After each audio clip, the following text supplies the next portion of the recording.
Hello everyone, मेरा नाम हामिद और आप देख रहे हैं डेली ऑटो लाइफ। इंडिया से कोई भी गाड़ी जब ग्लोबल एनकैप में टेस्टिंग के लिए जाती थी तो 2.5 करोड़ रुपए एक गाड़ी पर खर्चा आ जाता था। लेकिन अब वही वाला काम, बल्कि उससे भी बढ़िया काम जो है, सिर्फ एक चौथाई पैसे मतलब 4 गुना कम पैसे में 60 लाख रुपए में इंडिया में ही हो जाया करेगा। मतलब टेस्टिंग इंडिया के हिसाब से होगी, रिजल्ट भी इंडिया के हिसाब से आएंगे, जल्दी आएंगे। और जहां पहले एक गाड़ी टेस्ट कर सकते थे उतने ही पैसे में अब 4 गाड़ियां टेस्ट होंगी, मतलब ज्यादा गाड़ियों की टेस्टिंग होनी शुरू हो जाएगी। ज्यादा गाड़ियां क्रैश टेस्ट रेटिंग लेकर आएंगी, हमारे पास ज्यादा इंफॉर्मेशन होगी, हम ज्यादा सेफ गाड़ी चूज कर पाएंगे, क्योंकि ये सब हुआ है भारत एनकैप के आने से। अभी रिसेंटली हमारे जो रोड ट्रांसपोर्ट मिनिस्टर हैं मिस्टर नितिन गडकरी जी ने लॉन्च कर दिया है भारत एनकैप को। जैसे जी एनकैप ग्लोबल एनकैप है या लेटिन एनकैप है अमेरिका वाला, वैसे इंडिया का अपना एनकैप होगा। हमारी गाड़ियों की क्रैश टेस्ट रेटिंग आया करेगी, इंडिया के इंडिया में आया करेगी।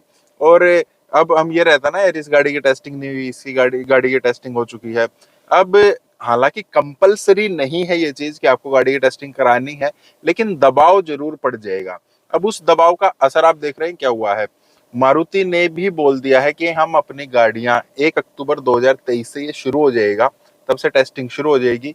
तो मारुति ने बोला है 1 अक्टूबर को या 1 अक्टूबर से ही हम अपनी 3 गाड़ियां जो है वो भेज रहे हैं भारत एनकैप में। उसमें एक तो बलेनो है, काफी ज्यादा बिकती है। ब्रेजा है, यहाँ पर थोड़ा सा मेरे को कुछ लग रहा है क्योंकि ब्रेजा ऑलरेडी 4 स्टार रेटिंग लेकर आ चुकी है, तो उसी को क्यों भेज रहे हैं। और तीसरा फिर है हमारे पास ग्रैंड विटारा, और ऑब्वियस सी बात है वो भी अच्छा परफॉर्म करेगी ही करेगी। बाकी जो गाड़ियां हैं जो ज्यादा बिकती है मारुति की, उनको हालांकि नहीं भेजा गया है, लेकिन दबाव जरूर पड़ा है मारुति के ऊपर। और उसने भी बोला है कि हम अपनी गाड़ियां भेजेंगे। टाटा ऑब्वियस सी बात है वो भेजेगी भेजेगी, उसमें कोई दिक्कत नहीं है। महिंद्रा ने भी बोला है, हुंडई ने भी बोला है। तो मतलब टॉप 3 प्लेयर जो इंडिया में है, मारुति, हुंडई और टाटा, तीनों की क्रैश टेस्ट रेटिंग हमारे पास रहेंगी। टाटा की ऑलरेडी है हमारे पास, और होंडा ने भी बोला है, इवन रेनॉल्ट ने भी बोला है। मतलब बहुत सारे, अब वही मैं बोल रहा हूँ ना कि दबाव पड़ना शुरू हो गया है यार। जब इंडिया में फैसिलिटी अवेलेबल है तो आप अपनी गाड़ियों को टेस्ट क्यों नहीं करा रहे हैं, हम आपकी गाड़ी क्यों खरीदें, क्या वो अनसेफ है, क्या इतना ज्यादा पैसा नहीं लग रहा है। तो वो सारी चीजें अब ये ग्लोबल एनकैप्टर क्रैश टेस्ट फैसिलिटी आने के बाद जो है हो जाएगी। अब ये जो क्रैश टेस्ट रेटिंग है ना, ये सिर्फ 3.5 टन तक के वजन की गाड़ियों के लिए हो जाता है। इसमें मोस्टली वो गाड़ी, वहां तक की गाड़ी आ जाती है 8 सीटर प्लस 1 ड्राइवर, मतलब 9 सीटर तक। अब थोड़ा सा अगर आप ये सोच रहे कि कहाँ तक कौन सा वजन हो जाता है, हमारी जो टोयोटा फॉर्च्यूनर है वो इसमें कवर हो जाएगी, क्योंकि फॉर्च्यूनर का वजन 2200-2300 केजी के आसपास है। हम यहाँ पर 3500 किलो के आसपास बात कर रहे हैं। किया कार्निवल है, टोयोटा वेलफायर है, ये सब इसमें कवर हो जाते हैं। तो इंडिया में जितनी पैसेंजर व्हीकल बिक रहे हैं वो सब के सब इसमें जो है कवर हो जाएंगे। अब टेस्टिंग ज्यादातर उसी टाइप से होगी जैसे जीएन कैप में होती है, क्योंकि वो वैसा ही सिस्टम है। थोड़ा बहुत इसमें कुछ चेंज हो सकता है। इंडियन जो रोड्स हैं या इंडियन क्लाइमेट है, इंडिया की जो फैसिलिटीज हैं, इंडिया की जो कंडीशंस हैं, उस हिसाब से थोड़ी बहुत चेंज हो सकती है। वो क्या चेंजेस होंगे वो आने वाले टाइम में हमें पता लग जाएगा। जो फ्रंटल इम्पैक्ट होगा, जिसमें हमारी गाड़ी स्पीड में भागती है, वो 64 किलोमीटर पर आवर की स्पीड पर होगा। साइड इम्पैक्ट जो होगा वो 50 किलोमीटर की पर आवर की स्पीड पर होगा। और जो हमारे साइड पोल होते हैं उनका जो इम्पैक्ट होगा, क्रैश टेस्ट होगा, वो 29 km/h की स्पीड पर होगा। अब बोल सकते हैं साइड पोल जो है उनका इतनी कम स्पीड पर क्यों, क्योंकि साइड पोल का इम्पैक्ट इस तरीके से होता है जब गाड़ी खिसकती है और वो कहीं पर टकराती है। तो इन दैट केस गाड़ी की स्पीड इससे ज्यादा होनी बहुत मुश्किल है। हमारी गाड़ी खड़ी है या चल रही है, इस साइड में जा रही है या खड़ी है, और इधर से कोई आके मारेगा, तो ऐसा नहीं है कि गाड़ी 100 की स्पीड से उधर जाएगी। लगभग 29-30 या मैक्सिमम 40 की स्पीड से ही उस साइड में जाती है, तब वो चीजें जो है पता लग जाती है।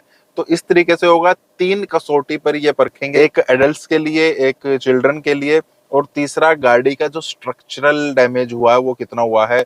फ्रंट पिलर जो है वो बेंड हुए नहीं हुए, बॉडी स्ट्रक्चर जो है, बॉडी शेल जो है वो अपनी स्टेबिलिटी से हटा या नहीं हटा, उन चीजों पर होंगे। साथ में हमारी गाड़ी में जो एक्स्ट्रा फीचर दिए होते हैं, किसी गाड़ी में 2 एयरबैग हैं, किसी में 6 एयरबैग हैं, तो 6 एयरबैग वाली जो है वो अच्छा परफॉर्म करेगी, उसको उसको अलग से जो है मेरिट पॉइंट भी दिए जाएंगे। किसी गाड़ी में अगर एडास सिस्टम है उसको भी एक्स्ट्रा पॉइंट दिए जाएंगे। तो इन चीजों को सबको मिलाकर फिर जो पॉइंट्स आते हैं तब पता लगेगा 0 से 5 स्टार कौन सी गाड़ी क्या लेकर आई है। एक चीज यहाँ पर हम इंडियंस को समझने वाली बात बहुत इंपॉर्टेंट क्या है, हम अपने बच्चों से ना बहुत ज्यादा प्यार करते हैं, चाइल्ड सेफ्टी देखते भी हैं। यार टाटा नेक्सॉन 5 स्टार लेकर आई है, पंच 5 स्टार लेकर आई है, महिंद्रा भी 5 स्टार लेकर आती है, साथ में हमारी जो स्कोडा है वो भी 5 स्टार लेकर आई है। चाइल्ड सेफ्टी में कितने लेकर आई है, 5 स्टार लाई है, 4 स्टार लाई है। लेकिन ये चीज देखना भूल जाते हैं कि जब वो क्रैश टेस्ट होता है, उसमें जो हमारे बच्चे बैठे हैं या जो बच्चे के रूप में डमी जो बैठा हुआ है, उसको बैठाते हैं वो चाइल्ड एंकर जो सीट आती है, स्पेशल चाइल्ड सीट्स जो आती हैं, उन्हीं के ऊपर उसको बिठाया जाता है, तब टेस्टिंग की जाती है। हम इंडिया में आमतौर पर मोस्ट ऑफ द टाइम हम यही करते हैं, बच्चे को सीट पर बिठा कर रखते हैं या फिर गोदी में बिठा कर रखते हैं। वहां पर ज्यादा करेंगे तो उसको सीट बेल्ट लगा देते हैं जो उसको फिट नहीं होती है।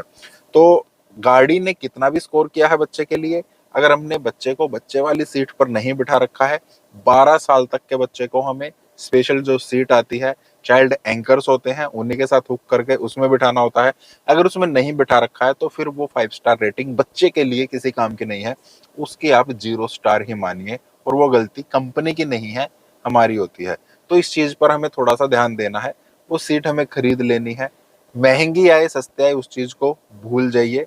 सेफ्टी प्रायोरिटी है तो उसको लेना बहुत जरूरी है। फिर अब एक और चीज आ जाती है, अब अगर इंडिया में है तो धांधलेबाजी होने के भी तो चांस हो सकते हैं ना यार। मतलब कोई कंपनी अपनी गाड़ी भेज रही है, ऐसा तो है नहीं कि ये मैंडेटरी कर रखा गवर्नमेंट ने, तो कोई कंपनी अपनी गाड़ी अगर भेज रही है तो हो सकता है वो पर्टिकुलर उस गाड़ी को थोड़ा मजबूत बनाकर भेज दे। उस केस में क्या होगा, तो एक तो देखिए जितने भी प्लेयर्स हैं ना, सब बड़े प्लेयर्स हैं, यहाँ धांधलेबाजी होने के चांसेस बहुत कम है। ऐसा नहीं है कि टाटा ने पैसे दे दिए तो मारुति को पता नहीं चलेगा, या मारुति ने पैसे दे दिए टाटा को पता नहीं चलेगा। तो हर कोई अपनी जगह पर एक बड़ा प्लेयर है, वो ध्यान रखेगा, इसमें धांधलेबाजी तो नहीं हो रही। दूसरा, भारत एनकैप है, उनका सिस्टम कुछ इस तरीके से है। मान लीजिए मेरी कोई अपनी गाड़ी है, मेरी कंपनी है, मैं उनको बोल रहा हूँ कि मेरी इस पर्टिकुलर गाड़ी का आपको टेस्ट करना है, फीस वगैरह मैंने जमा करा दी है। उसके बाद भारत एनकैप सेलेक्ट करेगा कि उनको वो गाड़ी कहाँ से लेनी है। एक तो किसी भी गाड़ी का जो टेस्ट करेंगे ना, तो उसका जो बेस वेरिएंट है उसका वो टेस्ट करेंगे, उसके अकॉर्डिंग देखेंगे कि इसने इस गाड़ी ने कितने स्टार जो है वो स्कोर किया है। फिर भारत एनकैप ही डिसाइड करेगा कि इनको गाड़ी कहाँ से लेनी है। अगर किसी कंपनी के 2 प्लांट हैं तो उस प्लांट में से किसी भी दिन जाकर वो पर्टिकुलर वो वाला वेरिएंट उठा सकते हैं, या फिर अगर वो प्लांट में भी नहीं जाते हैं तो वो किसी भी शोरूम पर जा सकते हैं, वहां से वो गाड़ी ले सकते हैं। कंपनी को बता दिया जाएगा कि अब हम यहाँ पर पहुंचे हुए हैं, हमें अपनी एक गाड़ी दे दीजिए, या हम ये वाली गाड़ी लेकर जा रहे हैं आपकी, और उसकी फिर टेस्टिंग होगी। 1 अक्टूबर 2023 के बाद बहुत सारी गाड़ियों के क्रैश टेस्ट रेटिंग अब हमें मिलनी शुरू हो जाएंगी, और कुछ टाइम के बाद इसको मैंडेटरी भी कर दिया जाएगा। अभी मैंडेटरी नहीं है, फिर मैंडेटरी कर दिया जाएगा, तो हमारे लिए गाड़ियां जो है और भी ज्यादा सुरक्षित हो जाएंगी। तो आप क्या मानते हैं, कैसा रहा ये कदम इंडियन गवर्नमेंट का अपना एनकैप लेकर आने का? गाड़ियां और ज्यादा सुरक्षित होंगी, नहीं होगी? जो कंपनी थोड़ी सी वीक गाड़ियां बनाते हैं उनके ऊपर दबाव पड़ेगा या नहीं पड़ेगा? क्या सोचते हैं आप इस बारे में? कमेंट बॉक्स में बताइएगा जरूर। वीडियो कैसी लगी है बताइएगा। मिलते हैं नेक्स्ट वीडियो में। Thank you.